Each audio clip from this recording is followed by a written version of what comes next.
குருபியோ நமக. டேய் நில்லுடா, எங்கிட்ட நீ ஒன்றும் கடன் வாங்கலையாடா, நில்லுடா, நேரம் பார்த்துன்னு போயினே இருக்கிறியடா அப்படின்னு ஒரு ஃப்ரெண்டு அடுத்த ஃப்ரெண்டுக்கிட்ட சொல்கிறாங்க.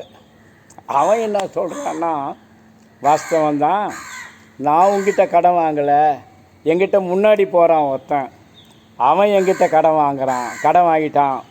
இன்றைக்கி தேதி 1, இன்றைக்கி அவனை விட்டுட்டேன்னா அவங்ககிட்டேருந்து கடனை திருப்பி வாங்க முடியாது, அடுத்த மாதம் வரைக்கும் காத்துட்டு இருக்கணும், எஸ்கேப் ஆகிடுவான், அதனால் நேரம் பார்த்துன்னு போகிறேன் அப்படின்னு அவன் சொல்கிறான்.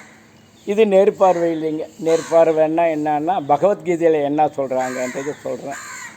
நம்ம உயர்ந்த லட்சியங்களை நினச்சி போகும்போது பந்த பாசங்களுக்கு இடம் கொடுக்கக்கூடாதுங்க. திருப்பி அதாங்க சொல்லுவோம். கல்யாணம் பண்ணி விட்டுட்டு எல்லாம் முடிச்சிட்டிங்கன்னா அதோட முடிஞ்சு போச்சு கடமை. திருப்பி ஃபோன் போட்டு நீ எப்படி இருக்க, என்ன இருக்க, ஏது இருக்க, நான்சென்ஸ். இதெல்லாம் அவன் வேலை, அவன் குடும்பம். உன்னை விட நல்லாவே குடும்பத்தை அவன் பார்ப்பான். நீ நீ தான் பார்த்துக்கிற மாதிரி ஒரு இமேஜினரி இதில் இருக்க நீ கூடாது. இப்போது நான் பகவத்கீதையிலேருந்து ஒரு கான்டெக்ஸ்ட் சொல்கிறேங்க. யுத்தம்லாம் முடிஞ்சு போச்சு பாருங்கள். யுத்தம் முடிஞ்ச உடனே ஸ்ரீகிருஷ்ணனும் பலராமனும் இகலோகத்திலேருந்து பரலோகம் போயிட்டாங்க. அதில் பாண்டவர்கள்லாம் ஆட்சி செஞ்சுன்னு இருக்காங்க. All of a sudden Arjunan has forgotten everything. Shoot பண்ணுறது, அந்த ஏரோ வச்சு அடிப்பான் பாருங்கள், அது எல்லாம் மறந்து போச்சு. Everybody is confused there. Arjuna, Bheeman, Nakulan, Sahadevan, everybody is confused. அவங்க எல்லாத்தையுமே மறந்துட்டாங்க. என்னன்னு புரியல அவங்களுக்கு. வியாசர்கிட்ட, வியாச பகவானே, எனக்கு வில்வித்தை தான் எனக்கு மெயினு, அதுவே மறந்து போச்சு. நான் தர்மர் மட்டும் ஞாபகம் வச்சுன்னு இருக்கார். நான் என்ன பண்ணட்டும் போது, இதே it is your time to quit அப்படின்னு சொல்லிவிட்டு, நீ என்ன பண்ணு, தெற்க போயிட்டு தெற்குலேருந்து விந்திய மலைக்கு போ. விந்திய மலைக்கு போயிட்டு போனேன்னா உனக்கு என்னான்னு தெரியும், பகவான் நாமாவை சொல்லினே போ. Almost it is come to an end.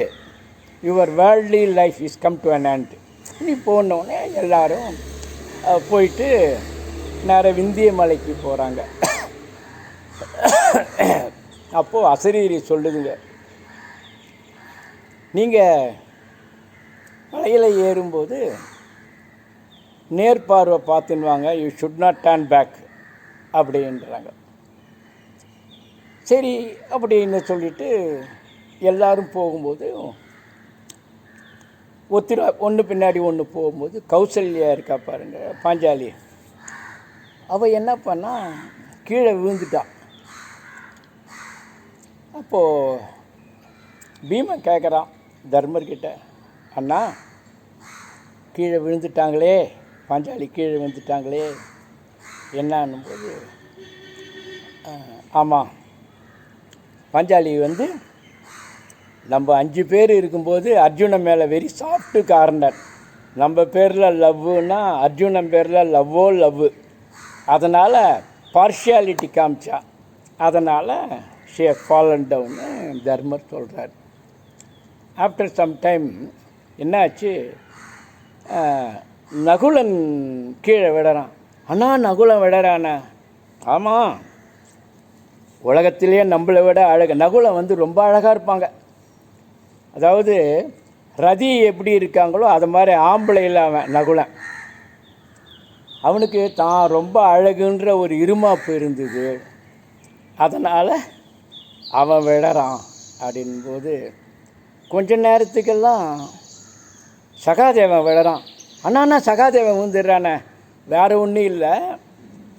அதாவது சாஸ்திர சம்பிரதாயங்கள் கிருஷ்ணனுக்கு ஈக்குவலாக நமக்கு தெரியுன்ற ஒரு மமதை அவனுக்கு.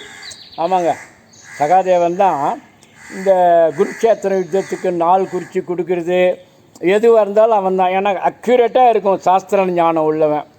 அந்த சாஸ்திர ஞானம் இருக்கிறதால பாண்டித்யம் இருந்ததுன்னா தலகணம் ஆட்டோமேட்டிக்காக வந்துடும். அதனால் அவனுக்கு ஒரு திமிரு விழுந்துட்டான். அண்ணாண்ணா அர்ஜுனை விழறானான். ஆமாம், நான் அம்பை தொட்டேன்னா என்னை எடுத்து யார் நிற்கிறது அப்படின்ற எண்ணம் இருந்தது. அது மட்டும் இல்லை, அவனுக்கு ஏகப்பட்ட திமிருப்பா. என்ன அப்படி ஆமாம், தேர்லேருந்து கிருஷ்ணனை தேர் புரோட்டோக்காலு ஃபஸ்ட்டு கிருஷ்ணன் இறங்கணும், அப்புறம்தான் நான் இறங்கணும்னு ஒரு அகம்பாவத்தில் சொன்னான். அந்த வார்த்தை இருக்குது பாரு, அப்புறம் 1008 மன்னிப்பு கேளு, நீ சொன்ன வார்த்தை இருக்குது பாரு, அந்த வார்த்தை நிற்கும் இல்லை.